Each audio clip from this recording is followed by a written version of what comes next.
Hello guys. I am Kamlesh Kushwaha. मैं आपका फिर से स्वागत करना चाहता हूँ।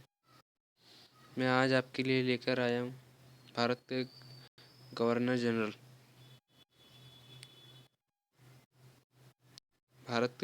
जनरल लॉर्ड विलियम बेंटिक 1833 से 20 मार्च 1835 तक। नेक्स्ट है सर चार्ल्स मेटकॉफ 20 मार्च 1835 से 4 मार्च 1836 तक। लॉर्ड ऑकलैंड 4 मार्च 1836 से 28 फरवरी 1842 तक। लॉर्ड एन एलन बरो 28 फरवरी 1842 से जून 1844 तक। विलियम विल्बरफोर्स बर्ड 1844 से 23 जुलाई 1844 तक। लॉर्ड हार्डिंग 23 जुलाई 1844 से 12 जनवरी 1848। लॉर्ड डलहौजी 12 जनवरी 1848 से 28 फरवरी 1856 तक। लॉर्ड कैनिंग 28 फरवरी 1856 से 1 नवंबर 1858 तक। तो इसमें पहले भारत के गवर्नर जनरल के बारे में बात करते हैं, जो हैं लॉर्ड विलियम बेंटिक 1828 से 1835 तक।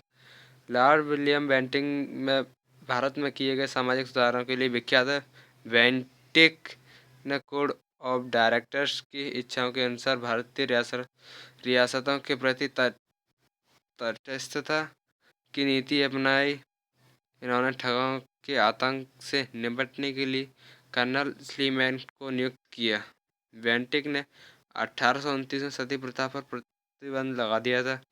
इसके बाद उन्होंने शिशु वध पर भी प्रतिबंध लगाया। बेंटिक के कार्यकाल में देवी देवताओं को नर बलि देने की प्रथा भी अंत कर दिया था। बेंटिक में कार्यकाल में अपनाई गई मैकाले की शिक्षा पद्धति भारत के बौद्धिक जीवन को उल्लेखनीय ढंग से प्रभावित किया है। इस प्रकार लॉर्ड विलियम बेंटिक को भारत का शिक्षा के क्षेत्र में महत्वपूर्ण स्थान है।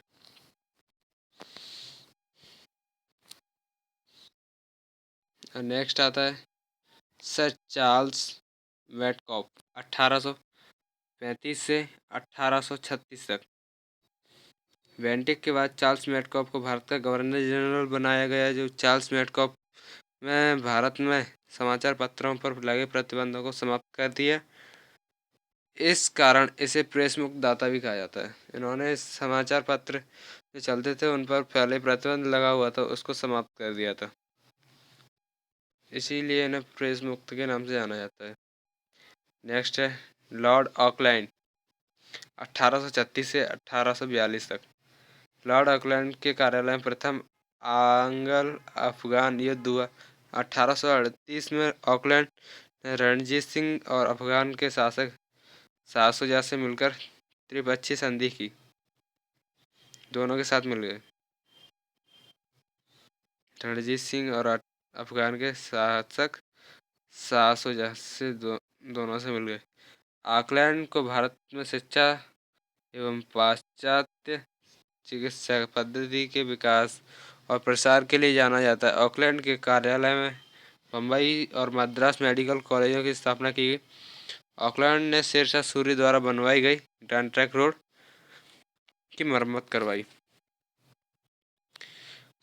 इसके बाद आता है लॉर्ड एलनबरो 1842 से 1844 तक।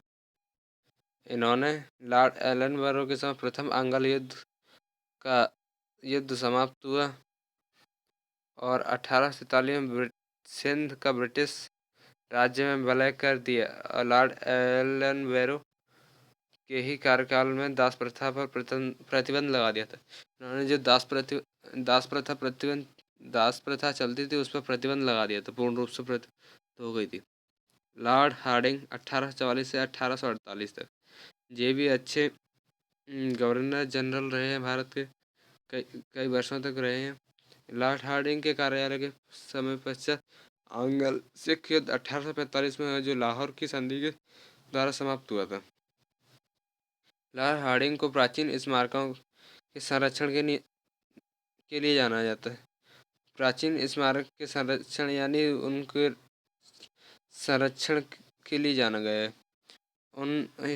और इसने उन इमारतों की सुरक्षा के प्रबंध भी किया था। और इमारत जो अच्छी इमारतें थी उनका सुरक्षा के लिए प्रबंध भी किया था। लॉर्ड हार्डिंग ने सरकारी नौकरियों के लिए अंग्रेजी शिक्षा को प्राथमिकता दी थी। सरकारी नौकरी में नियुक्ति के लिए अंग्रेजी को प्राथमिकता दी थी। उसके बाद आए थे कौन? लॉर्ड डलहौजी 1848 से 1856 तक। जे अत्यधिक वर्षों तक माने जाते हैं। सर्वाधिक लॉर्ड डलहौजी एक कट्टर उपयोगितावाद एवं साम्राज्यवादी था, लेकिन डलहौजी को उसके सुधारों के लिए भी जाना जाता है। डलहौजी के कार्यकाल में 1851 से 1852 में द्वितीय आंग्ल बर्मा युद्ध लड़ा और 1852 में बर्मा के पिगू राज ब्रिटिश को साम्राज्य में मिला लिया। नेक्स्ट इसमें पॉइंट है, डलहौजी ने वलय के सिद्धांत को लागू किया, जिसके अनुसार जिन भ्रष्ट रजवाड़ों को कोई उत्तराधिकारी नहीं होगा वे ब्रिटिश के अधीन आ जाएंगे। विलय के सिद्धांत के द्वारा ब्रिटिश शासन में सतारा 1848 जोधपुर व संबलपुर, 1849 बगाड़, 1850 उदयपुर, 1852 झांसी, 1853 नागपुर, 1854 का विलय कर दिया गया। डलहौजी ने 1856 को अवध पर कुशासन का आरोप लगाकर ब्रिटिश शासन में विलय कर लिया। पॉइंट नेक्स्ट, डलहौजी के कार्यकाल में ही भारत में रेलवे और संचार प्रणाली का विकास हुआ। डलहौजी के शासनकाल में ही भारत में रेलवे लाइन का विकास हुआ था 1853 में। इनके कार्यकाल में भारत में दार्जिलिंग को सम्मिलित कर लिया गया था। दार्जिलिंग जो जगह है उसको सम्मिलित कर लिया गया था भारत में। लॉर्ड डलहौजी के कार्यकाल में वुड का निर्देश पत्र आया, जिसे भारत में शिक्षा सुधारों के लिए मैग्ना कार्टा कहा जाता है। भारत में शिक्षा के सुधार बनाने के लिए मैग्ना कार्टा एक बोर्ड का निर्देश पत्र आया, जिसे मैग्ना कार्टा कहा गया। 1854 में नया डाकघर अधिनियम पारित किया गया, जिसके द्वारा भारत में पहली बार डाक टिकटों का प्रचलन हुआ। डलहौजी के समय भारतीय बंदरगाहों का विकास करके इन्हें अंतर्राष्ट्रीय वाणिज्य के लिए खोल दिया गया। लॉर्ड डलहौजी के समय हिंदू विधवा पुनर्विवाह अधिनियम भी पारित हुआ। इन्होंने हिंदू विधवा का पुनर्विवाह अधिनियम भी पारित कर दिया गया था, यानी कोई भी व्यक्ति की महिला की दूसरी शादी पुनर्विवाह हो सकता है। इसके बाद आए थे लॉर्ड कैनिंग। लॉर्ड कैनिंग जो भारत के गवर्नर जनरल थे, जो अंतिम गवर्नर जनरल कहलाए थे। इन्होंने क्या किया था भारत के लिए? इन्होंने किया था लॉर्ड कैनिंग के द्वारा 1856 से 1857 तक भारत का गवर्नर जनरल रहा था। लॉर्ड कैनिंग के कार्यालय की सबसे महत्वपूर्ण घटना थी 1857 का विद्रोह। 1857 का विद्रोह हुआ था। 1857 के विद्रोह के पश्चात बहादुर शाह को रंगून निर्वासित कर दिया गया। बहादुर शाह जफर थे, उनको रंगून निर्वासित कर दिया गया। और कैनिंग के समय में लंदन विश्वविद्यालय की तर्ज पर 1857 कलकत्ता, मद्रास, बम्बई विश्वविद्यालयों की स्थापना हुई थी। जो लॉर्ड कैनिंग के समय पर विश्वविद्यालय की तर्ज रखी थी, यानी इसका मतलब विश्वविद्यालय का प्रस्ताव रखा था। इसे 1857 में कलकत्ता, मद्रास और बम्बई में विश्वविद्यालय की स्थापना हुई थी। Thank you for subscribe this channel, like, comment, share. Thank you. IC blogger education.